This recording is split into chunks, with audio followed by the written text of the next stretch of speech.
आज के स्मैकडाउन की शो की शुरुआत कॉडी रूड्स के सेगमेंट से होती है। कॉडी रूड्स आके बोलते हैं हमें रैंडी ऑर्टन के बारे में बात करनी चाहिए। मुझे रैंडी ऑर्टन को अपना फ्रेंड बोलने का मौका मिला है। इससे पहले वो मेरे मेंटर हुआ करते थे। उसके बिना मैं शायद अनडिस्प्यूटेड डब्ल्यूडब्ल्यूई चैंपियन नहीं बन पाता। इसी वजह से आप सोच सकते हैं कि एक ऐसा इंसान जिसके पास खूबसूरत पत्नी और 5 बच्चे हों, उसकी सर्जरी हुई हो और ब्लड लाइन ने उसे टेबल पर पटक दिया। रैंडी ऑर्टन मेरी फैमिली है और वो मेरे भाई हैं। वो मुझे इस बारे में बात नहीं करने देना चाहते थे। बुरा होना और बुरी चीज़ें करने में फ़र्क है। मैं उसकी हालत ख़राब होने के पीछे करंट सुपरस्टार के साथ कैमरे में देखकर बात करूंगा। कॉडी रूड्स बोलते हैं सोलो सिकोआ मैंने रेसलमेनिया 39 से पहले उनकी आंखों में देखकर बोला था कि आप मेरे दोस्त नहीं हैं।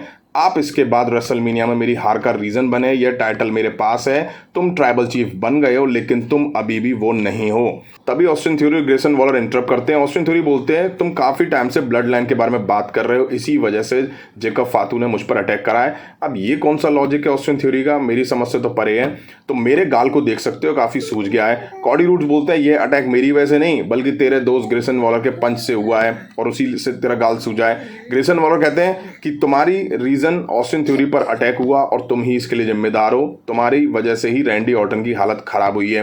कॉडी रूड्स ने तभी ऑस्टिन थ्योरी ग्रेसन वॉलर पर अटैक करा। नंबर्स गेम का फायदा ऑस्टिन थ्योरी और कॉडी रूड्स को ही मिला और इन दोनों ने मिलकर कॉडी रूड्स को रिंग के बाहर कर दिया। कॉडी रूड्स रिंग में दोबारा आए चेयर लेके तो ग्रेसन वॉलर पर चेयर से अटैक करा और फिर ऑस्टिन थ्योरी को डिजास्टर किक देके बाहर कर दिया। अब इस सेगमेंट के बाद बैक स्टेज कॉडी रूड्स ने निक एल्डिस से ऑस्टिन थ्योरी और ग्रेसन वॉलर के अगेंस्ट मैच की डिमांड करी। निक एल्डिस ने बताया कि वो हैंडीकैप मैच बुक नहीं कर सकते और टैग टीम मैच को अनाउंस कर देते हैं, यानी कि कॉडी रूड्स को आज की रात इन दोनों के खिलाफ एक पार्टनर की जरूरत होगी। इसके बाद हमें अंद्रादे वर्सेस कार्मेलो हेज के बीच एक मैच दिखा। बढ़िया मैच दिखा दोनों सुपरस्टार के बीच में, जिस मैच को अंद्रादे ने जीत लिया, जो कि अच्छी बात है। इसके बाद डब्ल्यूडब्ल्यूई वुमेन्स चैंपियन बैले और नाया जैक्स का सैटेलाइट कन्फ्रंटेशन हुआ। इस बीच नाया जैक्स ने बैले को हराकर वुमेन्स चैंपियन बनने के बारे में बात करी। बैले ने कहा कि सालों से नाया जैक्स का यही बिहेवियर है जो कि बदला नहीं है। वो इस चीज़ से काफ़ी डिसअपॉइंटेड हैं कि सालों पहले नाया जैक्स की वजह से मुझे समर स्लैम में मैच लड़ने का मौका नहीं मिला था और अब मैं इसका बदला समर स्लैम में लूंगी। नाया जैक्स ने बताया कि वो बैले की हालत ख़राब करके चैंपियन बनने वाली हैं। बैले कहती हैं कि वो चैंपियनशिप के साथ समर स्लैम में जाएंगी और इसी के साथ शो से बाहर निकलेंगी। इसके बाद हमें Chelsea green versus Bianca Blair के बीच एक मैच देखा। शुरुआत में दोनों ने एक दूसरे को थप्पड़ लगाने से शुरू करा। मैच छोटा था जिसे रोल करके बियांका ब्लेयर ने जीत लिया। इसके बाद हमें यूनाइटेड स्टेट्स चैंपियनशिप मैच के लिए कॉन्ट्रैक्ट साइनिंग सेगमेंट दिखा। निक एल्डिस पहले से रिंग में मौजूद थे। निक एल्डिस कहते हैं समर स्लैम काफ़ी नज़दीक है और मैं जनरल मैनेजर होने के नाते बेहतर से बेहतर मैच इस इवेंट में देना चाहूँगा। मेरे पास कॉन्ट्रैक्ट है, इस पर मेरे और चैलेंजर के साइन है। मैच को ऑफिशियल करने के लिए इस पर United States champion Logan Paul के भी साइन होंगे। सबसे पहले मैं चैलेंजर एले नाइट को बुलाता हूं, तभी यहाँ एले नाइट की एंट्री होती है। इसके बाद Nick Aldis United States champion Logan Paul को ही बुलाते हैं। लोगन पॉल की भी एंट्री होती है लेकिन उन्होंने आते ही कॉन्ट्रैक्ट साइन नहीं करा। लोगन पॉल बोलते हैं मैं लैरी द लॉबस्टर जैसे दिखने वाले इस इंसान को टाइटल शॉट कैसे दे सकता हूं। एले नाइट बोलते हैं तुम्हारे पास मेरे खिलाफ टाइटल डिफेंड करने की रीज़न नहीं है। तुम सही हो लेकिन जब भी तुम मेरे सामने आए हो मैं तुम्हारी हालत ख़राब करी है। 1 साल पहले मैंने तेरी हेल्प करी थी और तू फिर यूनाइटेड स्टेट्स चैंपियन बनने में सक्सेसफुल हुआ था। तुझे इसके लिए बधाई। जब तक आप तेरे पास चैंपियनशिप है तब तक तू टॉप पर रहेगा। मुझे लगा कि मैं टाइटल शॉट डिजर्व करता हूं, इसलिए मैंने डिमांड करी। Money in the bank qualify match में मैंने तेरे शोल्डर को रखकर मैट पे पिन करा था। ये कॉन्ट्रैक्ट मैं तेरे लिए लेकर आया हूं। लोगन पॉल बोलते हैं तुम्हें टाइटल मैच की जरूरत है। फैक्ट ये है कि मुझे चैंपियनशिप मैच नहीं चाहिए। जब मैं इस रिंग से जाता हूं तो मैं प्रेसिडेंट का इंटरव्यू लेता हूं, अपनी फैमिली को आगे बढ़ाता हूं और बिजनेस पर ध्यान देता हूं। मुझे रिंग में तुम्हारा काम, प्रोमो और लुक पसंद है। इसके बावजूद तुम कुछ नहीं कर पाए हो। पिछले 20 सालों में तुमको वो बड़ा मूवमेंट नहीं मिला है। तुम खुद को रॉक बनने की कोशिश कर रहे हो। एले नाइट बोलते हैं तुम यूनाइटेड स्टेट्स चैंपियन की बात कर रहे हो, तुम फ्रॉड होने के बारे में बात कर रहे हो। तुम एज अ चैंपियन खुद एक फ्रॉड रहे हो। लोगन पॉल बोलते हैं तुझे मैच चाहिए ना, ले मैं कॉन्ट्रैक्ट साइन करता हूं और तुझे ये मौका देता हूं।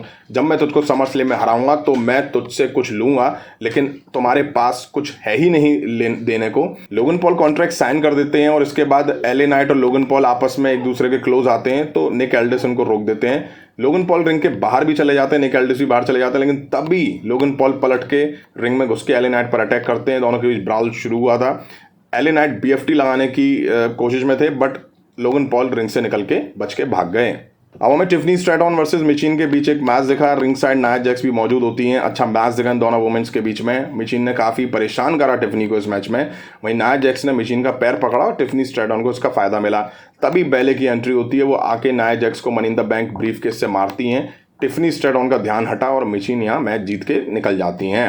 अब हमें सोलो सिकोवा का वीडियो पैकेज देखने को मिला जिसमें धमकी थी। उन्होंने बताया कि ट्राइबल चीफ होना काफ़ी अच्छी चीज़ है। सोलो सिकोवा ने कहा कि मुझे फ़र्क नहीं पड़ता कि कौन कॉडी रूड्स का पार्टनर होगा, क्योंकि आगे जाकर उसकी मैं हालत खराबी कर दूंगा। इसके बाद उन्होंने रैंडी ऑर्टन पर हुए लास्ट वीक अटैक के बारे में ही बात करी और कहा कि कॉडी रूड्स को हैंडीकैप मैच ही लड़ना चाहिए, वरना जो उसका साथ देगा उससे आज की रात प्रॉब्लम होगी। जैकब फातू ने सोलो सिकोवा को ऊला फाला यानी कि मिर्चों वाली माला पहनाई। अब मेन इवेंट में हमें Austin theory Waller versus Cardi roads Kevin Owens के बीच मैच देखा। इस मैच की शुरुआत कॉडी रूड्स और ऑस्टिन थ्योरी ने करी। कॉडी रूड्स और केविन ओवेंस ने थ्योरी और वॉलर को बारी बारी से मार दी शुरू में। फिर इसके बाद ऑस्टिन थ्योरी ने वॉलर ने पहले कॉडी रूड्स फिर केविन ओवेंस को फंसा के तब इससे मार दी, बट एंड में मैच कॉडी रूड्स और केविन ओवेंस ने जीत लिया। मैच खत्म होते ही सोलो सिकोवा, टामा टोंगा और टांगा लोआ की एंट्री होती है। जैकब फातू इनके साथ नहीं थे। अब ब्लड लाइन रिंग में एंटर होते उससे पहले ही कॉडी रूड्स ने डैब लगा दी। रिंग में केविन ओवेंस ने टांगा लोआ को धोया। फिर केविन ओवेंस और कॉडी रूड्स ने सोलो सिकोवा में मार दी। अब ये सब अनाउंस टेबल के पास थे, तभी यहाँ जैकब फातू ने आके कॉडी रूड्स और केविन ओवेंस में मार देना शुरू करा। केविन ओवेंस को रिंग में जैकब फातू ने बैक टू बैक 4 बार हिप अटैक करा और इसके बाद रिंग के बाहर जाके कॉडी रूड्स को अनाउंस टेबल पे ट्रिपल पावर बम दिया। टामा टोंगा ने केविन ओवेंस के गले में चेयर फंसा के रिंग पोस्ट में चेयर सहित ही दे मारा और फिर जैकब फातू ने सोलो सिकोवा को लाल मिर्चों वाली माला पहनाई। यहीं आज स्मैकडाउन का एपिसोड एंड हुआ। एले नाइट और लोगन पॉल का मैच ऑफिशियल हो चुका है, जिसके चांसेस भी थे। वहीं ब्लड लाइन का आतंक एक बार फिर देखने को मिला। केविन ओवेंस और कॉडी रूड्स दोनों में मार पड़ती हुई दिखाई दी। हालांकि हर वीक ब्लड लाइन का वही सेम टाइप का अटैक दिखाई दे रहा है, बस लास्ट वीक रैंडी ऑर्टन थे और इस वीक केविन ओवेंस और कॉडी रूड्स थे। वहीं शो ठीक ठाक था। वहीं सोलो सिकोवा बार बार इस तरह से अटैक करके कहीं ना कहीं रोमन रेंस को भी एक तरह से वार्निंग देते हुए नजर आ रहे हैं और एक तरह से वो कह रहे हैं कि रोमन तुम भी इस अटैक से डरो, क्योंकि हम बहुत खतरनाक हो चुके हैं। हालांकि टांगा लोआ कुछ खास इंप्रेशन छोड़ नहीं पा रहे हैं। तो शो ठीक ठाक था। आपको कैसा लगा कमेंट करके जरूर बताइएगा। वीडियो यहाँ तक देखी है तो लाइक करें, चैनल पर नहीं तो चैनल को सब्सक्राइब करें। मिलता हूँ जल्दी नेक्स्ट वीडियो में। Thank you.